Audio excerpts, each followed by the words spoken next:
आज हम basic concept of physics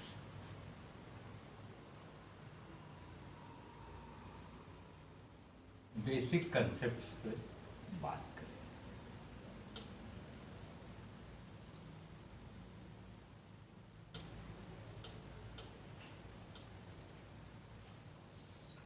basic concepts को समझने के लिए आधार हमारे पास है न्यूटन्स लॉ।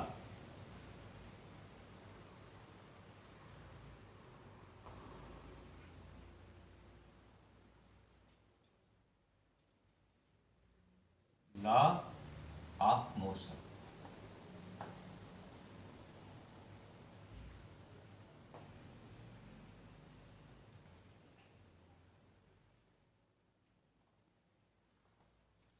और इसका सेकंड लॉ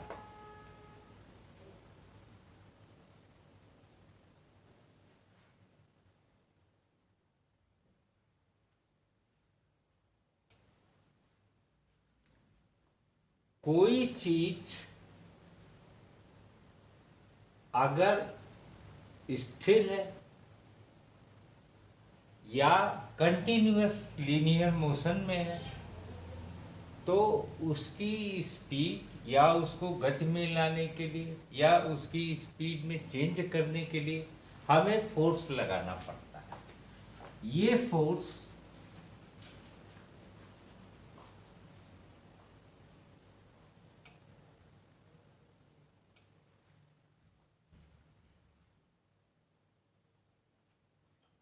प्रपोर्शन होता है मास।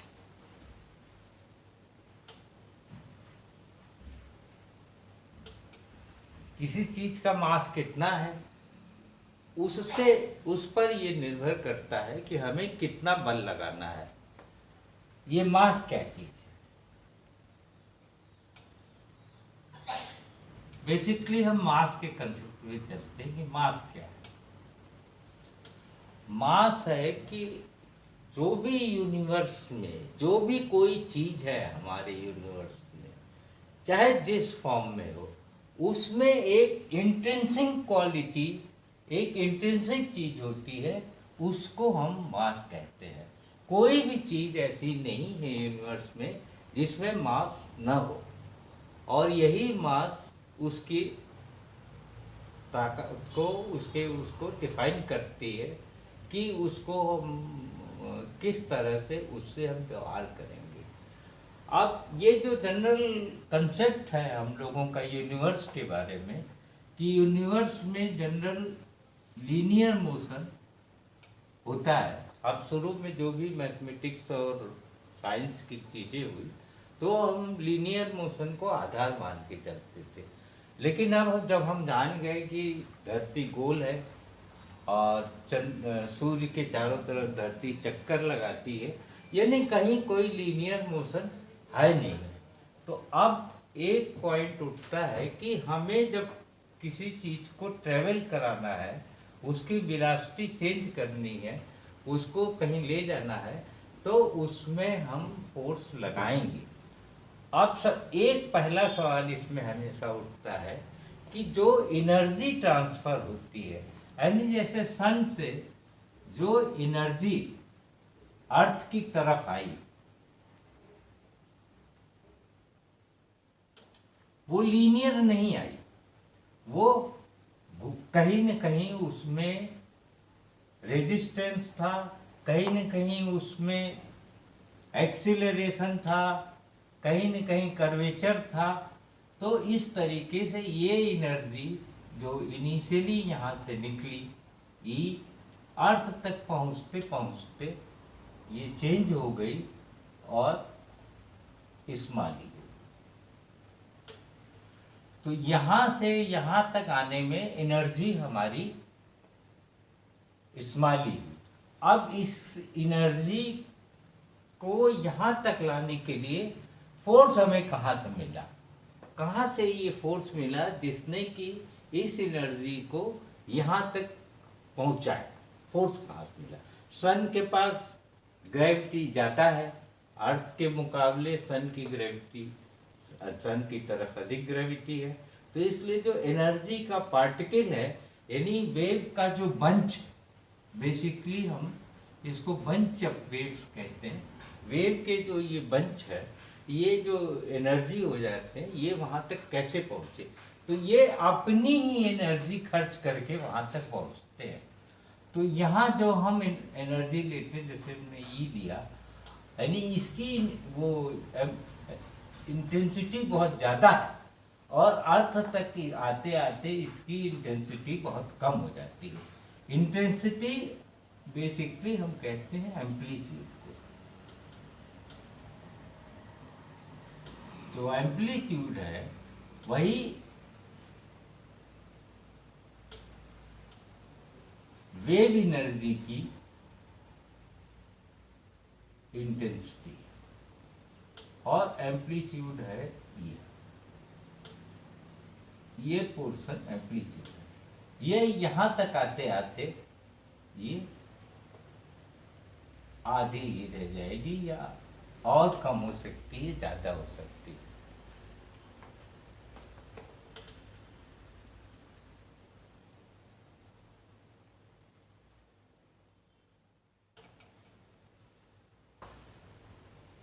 इस तरीके से एनर्जी के और किसी पार्ट पर कोई फर्क नहीं आएगा, यानी उसके जो ये तरंग दैर्ध्य है, वेवलेंथ है, वेवलेंथ नहीं चेंज होना है।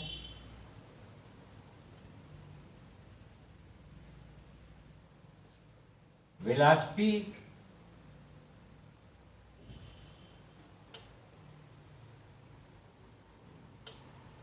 ये तो कुछ चेंज भी हो सकती है और नहीं भी हो सकती है।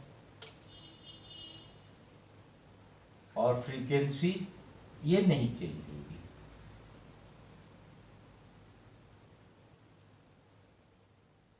नहीं चेंज होगी, यानी अगर सन से निकलने वाली एनर्जी को हम स्पेक्ट्रम में देखें और उसकी ये लाइन बनी, तो ये यहीं पर रहेगी ये लाइन, चाहे उसे हम सन पे ले जाकर उसका स्पेक्ट्रम ले, या यहाँ स्पेक्ट्रम ले, यहाँ उसका वो यहीं बनना है, यानी बेसिकली ये फ्रीक्वेंसी नहीं चेंज होगी।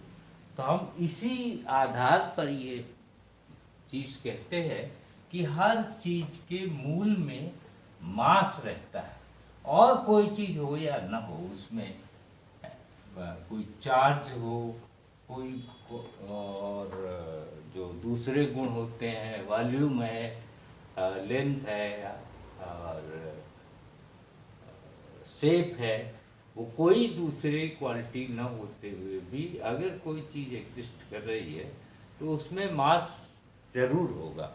और ये मास बेसिक फैक्टर है हमारी इस साइंस को, फिजिक्स को समझने के लिए, कि इसमें ये ताकत है।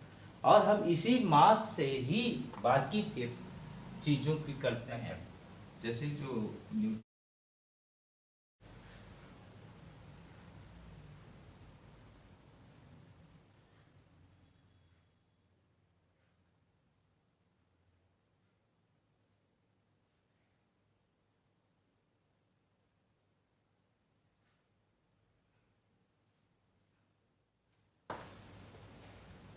ये है कि दो पिंड जिनका मास, उसमें कुछ चार्ज हो, कोई भी उसमें चुंबकीय गुण हो, कोई भी और गुण हो, वो रहते हुए उनका जो मास है उनके अंदर, उस मास के मल्टीप्लिकेशन के प्रोपोर्शनल फोर्स से वो एक दूसरे को अट्रैक्ट करते हैं। ये फर्स्ट बात। थर्ड लॉ उतना इम्पोर्टेंट नहीं है। तो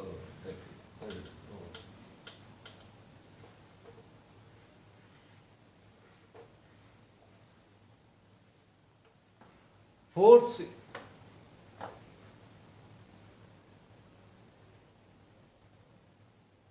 से पहले हम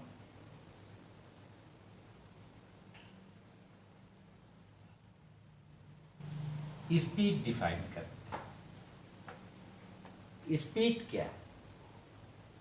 स्पीड डिस्टेंस अपॉन टाइम नहीं, डिस्टेंस अपॉन टाइम नहीं है। ये जैसे फैक्ट्री में अगर हम कोई उत्पादन करते हैं और एक सामान बनाते हैं, तो अगर 100 सामान हम 1 घंटे में बना लेते हैं तो उसकी स्पीड 100 आर्टिकल पर आवर हुई।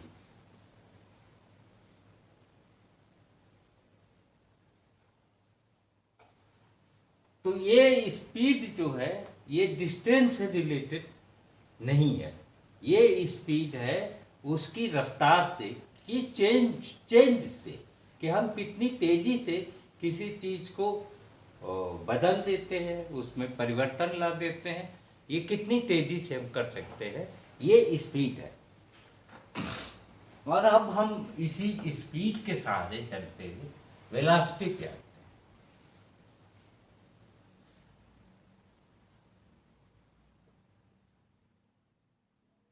अब ये वेलोसिटी एक वेक्टर क्वांटिटी है, यानी कि एक लीनियर मोशन में अगर कोई डिस्टेंस ट्रेवल हुआ तो उसमें वेक्टर जुड़ा, यानी डिस्टेंस जो ए बी है, ए और बी, ए से पॉइंट से बी पॉइंट तक गया, तो डिस्टेंस जो डी है वो ए बी वेक्टर, और वेलोसिटी हो गया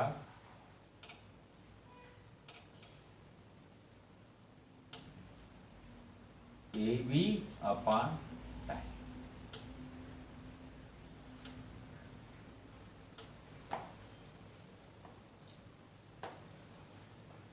अब इतनी जब चार चीजें हमारे सामने हो गई, तो इन चार चीजों के लिए हमें यूनिट की जरूरत पड़ती है।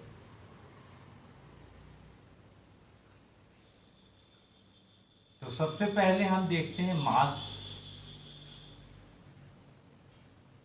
उसकी यूनिट क्या है, ग्राम। और समय समय पर ये यूनिट बदलती रही है, लेकिन आजकल जो एक्सेप्टेबल यूनिट है वो ग्राम है। टाइम,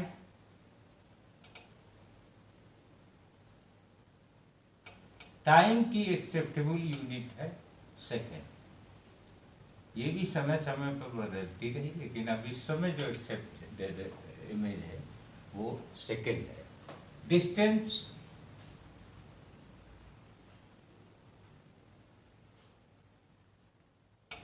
की एक्सेप्टेबल यूनिट क्या है, वो है सेंटीमीटर।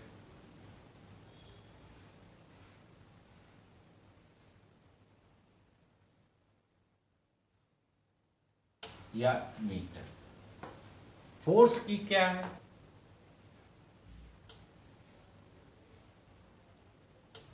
न्यूटन।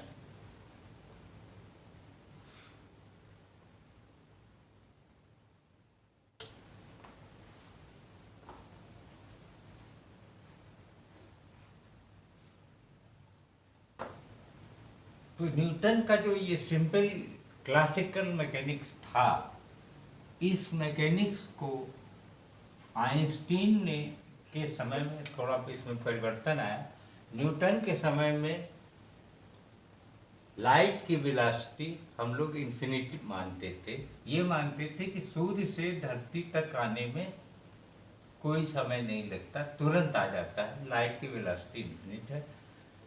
आइंस्टीन ने इसकी लाइट की वेलोसिटी सीमित करी और ये बताया कि लाइट की वेलोसिटी से अधिक तेज कोई दूसरी चीज नहीं चल सकती है। मैक्सिमम वेलोसिटी पॉसिबल जो है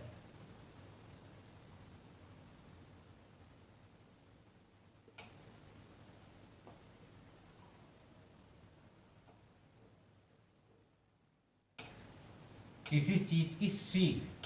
अब ये क्यों है, क्यों ये मैक्सिमम वेलोसिटी हो सकती है? तो जो theory of special theory of relativity है, उसका एक कंसेप्ट है कि अगर वेलोसिटी बढ़ती है, वेलोसिटी इंक्रीज करती है,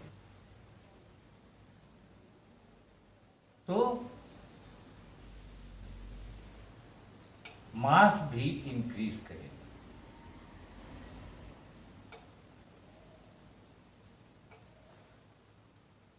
और जब वेलोसिटी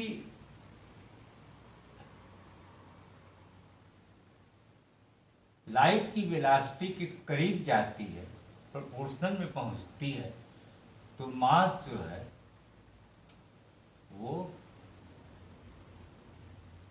बहुत अधिक हो जाता है, इन्फिनिटी की तरह चला जाता है।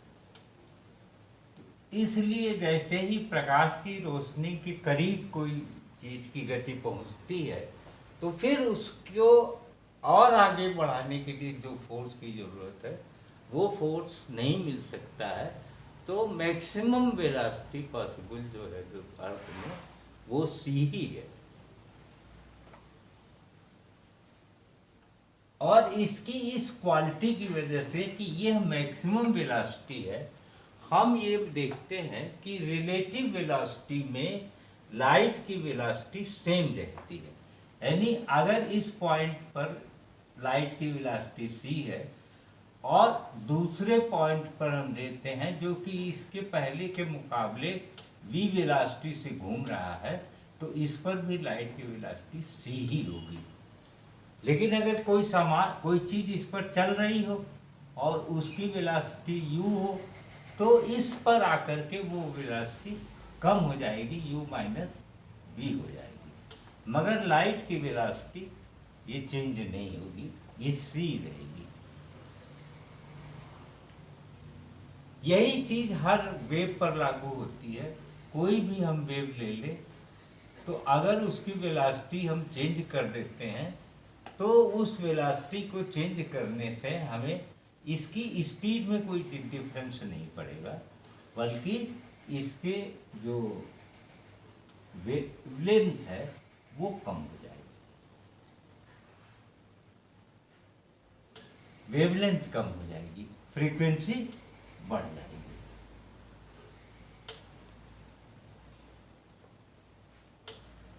इंक्रीज कर जाएगी। फ्रीक्वेंसी इंक्रीज करने का अर्थ है कि एनर्जी इंक्रीज कर जाएगी, और एनर्जी इंक्रीज करने का अर्थ है इसका मास इंक्रीज कर जाएगा।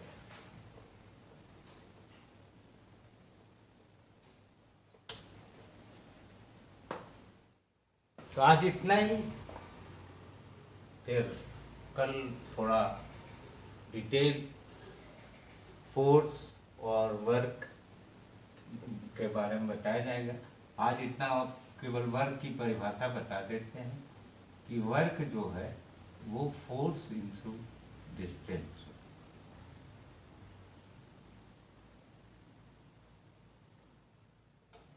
ये डिस्टेंस किसी भी फॉर्म में हो सकता है, लेकिन फोर्स के साथ अगर डिस्प्लेसमेंट या प्रोडक्शन या कोई भी चीज़ वो होती है, तो वो वर्क के फॉर्म में हो जाती है। और ये वर्क कहाँ से हमको मिलता है? ये वर्क हमको एनर्जी खर्च करके मिलता है। तो यही एनर्जी भी है जो एक्रूट फोर्स है, यानी इस फोर्स से हमने जो काम लिया है वो अंत में जाकर के किसी एनर्जी के फॉर्म में दूसरी जगह इकट्ठी हो जाती है। जैसे स्टैटिक एनर्जी है, अगर तो वो जब चेंज होगी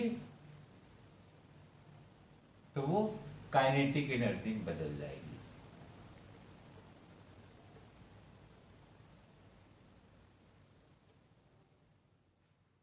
काइनेटिक एनर्जी जब चेंज होगी तो वो इलेक्ट्रिकल एनर्जी में बदल जाएगी।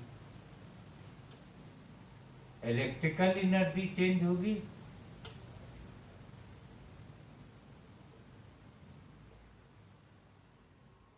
तो वो हीट एनर्जी में बदल जाएगी।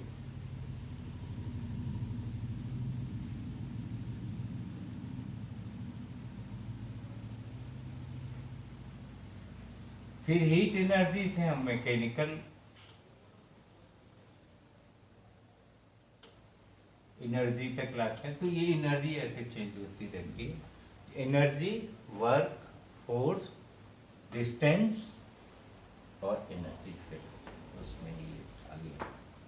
तो इतनी चीज़ें हैं, इनकी डिफिनीशंस और इसके आगे के काम के बारे में फिर बात की जाएगी।